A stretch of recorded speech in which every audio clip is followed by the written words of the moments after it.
Nós vamos falar sobre o corte de gastos, porque o presidente do Senado, Rodrigo Pacheco, vai propor ao Ministério da Fazenda, ao ministro da Fazenda, Fernando Haddad, que o governo federal troque a medida provisória da reoneração da folha por um pacote de corte de gastos, seja em parte ou na íntegra. O encontro entre ambos deve acontecer na segunda-feira. Segundo informações da revista Veja, essa foi uma das ideias discutidas com os líderes de bancadas no Senado. Ricardo Rous, o que você espera dessa decisão?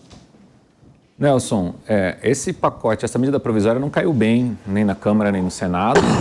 O Congresso já tinha votado recentemente um projeto estendendo o tempo da desoneração da folha de pagamento de 17 setores da nossa economia. O Congresso votou à vontade dos senadores, dos deputados, foi para o presidente Lula, o Lula vetou integralmente o projeto, veio para o Congresso, a derrubada do veto foi aprovada. Ou seja, se manteve uma vontade bem clara do Congresso em estender até 2027 essa desoneração na folha de pagamento de 17 setores da economia brasileira.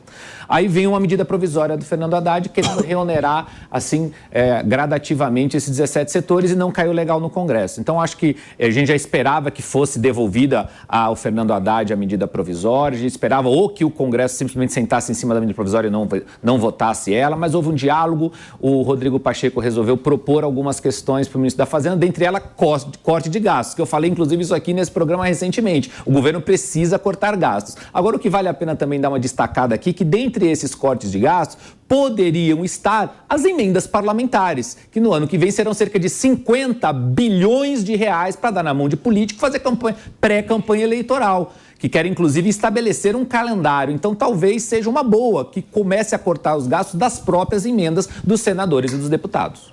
Ô, Rafa Macris, eu fico pensando a cabeça do empregador no Brasil neste momento. Vamos nos lembrar? A proposta de desoneração da folha é para os setores que mais empregam no Brasil. E começamos 2024, janeirão, tem todo um planejamento para o ano, alguns vão fazer investimentos, alguns vão ampliar a sua atuação, o seu mercado de trabalho. E aí o empregador no Brasil não sabe, neste momento, em janeiro de 2024, se afinal ele vai ter que pagar mais ou menos impostos nas folhas salariais. Então, isso impede, inclusive, um planejamento do empreendedor. Ele não sabe quanto ele vai ter que destinar para o pagamento de pessoal, para o pagamento de empregados, para o pagamento da folha salarial. Isso impacta, naturalmente, em saber se ele vai ter X empregados ou X menos tantos empregados, a depender do quanto ele vai gastar com isso. É claro que, se ele precisar pagar mais imposto para cada funcionário, a tendência é que ele tenha menos funcionários. Isso vai começar a impactar no índice de emprego, desemprego, e a gente começa a ter uma insegurança no mercado que mais emprega no Brasil. Quero te ouvir, Rafa Macris, o que você pensa dessa discussão toda envolvendo a desoneração ou reoneração gradual da folha de pagamento? No final de todas essas palavras, a gente está falando de imposto para cada trabalhador. Bom, só para o pessoal que está nos acompanhando entender um pouquinho do que a gente está falando, existe hoje no Brasil uma contribuição, ou seja, um imposto, uma contribuição previdenciária patronal de 20% em cima das folhas de pagamento. O que a desoneração da folha de pagamento fez com que acontecesse? Foi substituído esse imposto em cima das folhas de pagamento das empresas por alíquotas de 1 a 4,5% em cima da receita bruta. Ou seja, deixou de cobrar imposto em cima das contratações nas empresas e passou a cobrar imposto em cima da receita bruta dessas empresas nesses 17 setores, entre confecção, vestuário, calçados, construção, obras de infraestrutura, na parte de veículos automotores, enfim, dos maiores representantes aí da contratação de pessoal aqui no Brasil. Por que nos Estados Unidos, na Austrália, a gente vê uma recuperação tão rápida nos empregos, por exemplo, após a pandemia? Porque lá as amarrações e as tributações em cima da contratação de pessoas é muito menor do que no Brasil. Hoje, uma das principais causas da gente ter tantos desempregados aqui no Brasil é justamente isso. E daí a gente vê uma discussão em cima de voltar atrás do que está dando certo. Isso pode representar mais de 1 milhão de pessoas perdendo seus empregos.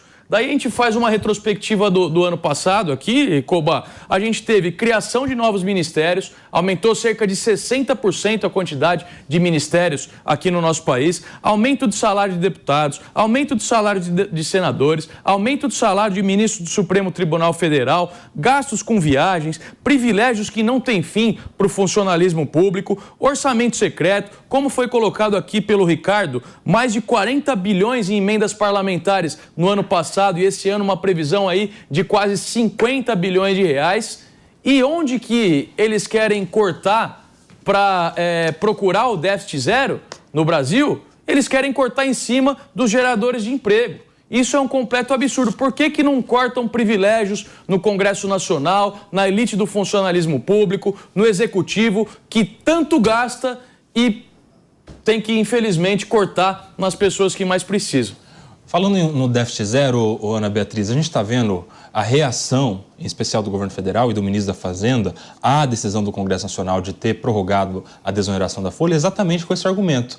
Como é que a gente vai manter a nossa meta e alcançar a meta do déficit zero se a gente não conseguir arrecadar o suficiente para bater a meta do déficit zero, ou seja, gastar o tanto que arrecada? A gente tem que arrecadar o tanto que gasta, né, na verdade, pelo ponto de vista do governo. Mas por que não se faz uma visão exatamente nessa linha do que falou o Rafa Macris, de que, olha, para atingir o déficit zero, uma vez que não teremos esta arrecadação vinda da folha salarial, porque o Congresso decidiu, vamos ter que cortar gastos para alcançar, portanto, o déficit zero pelo outro ponto de vista, ou seja, gastando menos em vez de arrecadar mais. O déficit zero continua do mesmo jeito.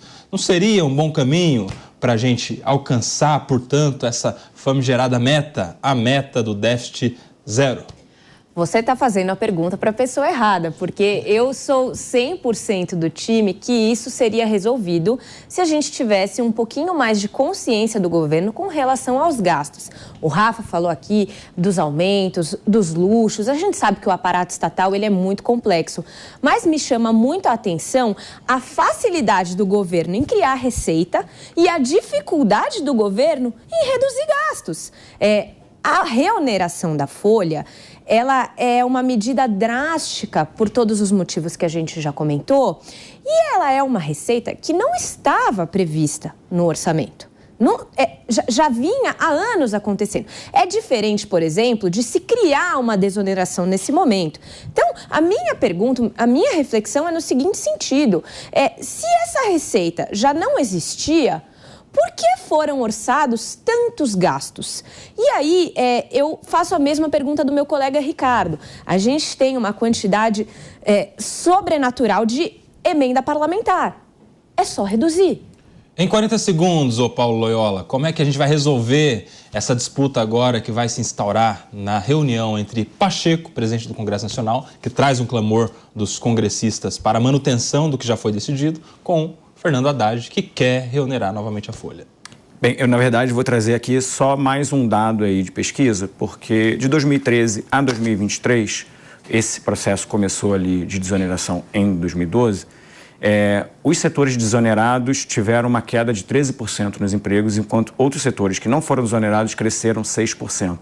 Acho que precisa estudar melhor o assunto e o impacto real sobre emprego e sobre a economia de desoneração de folhas de pagamento.